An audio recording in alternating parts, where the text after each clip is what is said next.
Muy buenas a todos y bienvenidos a mi canal. ¿Tienes memoria ocupada oculta de Premiere Pro? Pues aquí te voy a enseñar a cómo eliminar esa memoria que tú no utilizas más.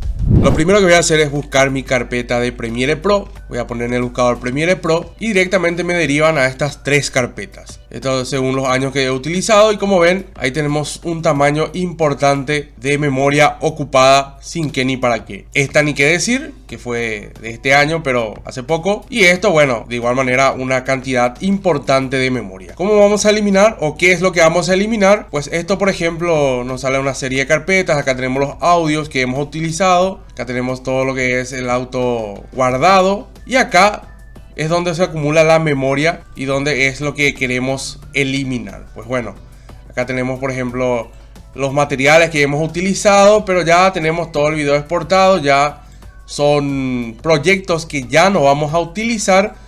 Y simplemente lo que vamos a hacer entonces es no eliminar la carpeta en sí, pero sí el contenido del mismo. Entonces le damos a Control E, le damos eliminar y como ven ahí ahorramos una cantidad para que vean. Para que les voy a mostrar la memoria de mi disco duro ahora mismo, que está bastante lleno. Tiene 28, casi 30 GB, ponele. Tiene 29 GB. 29 GB.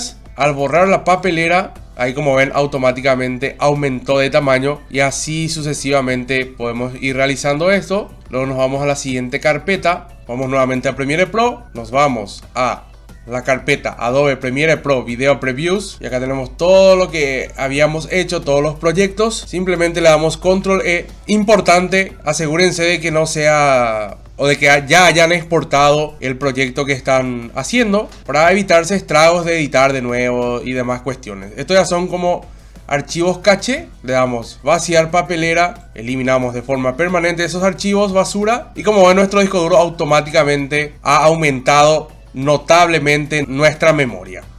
Así que chicos, si les ha servido el video, no olviden suscribirse para más contenidos de este tipo. Cuídense y hasta la próxima.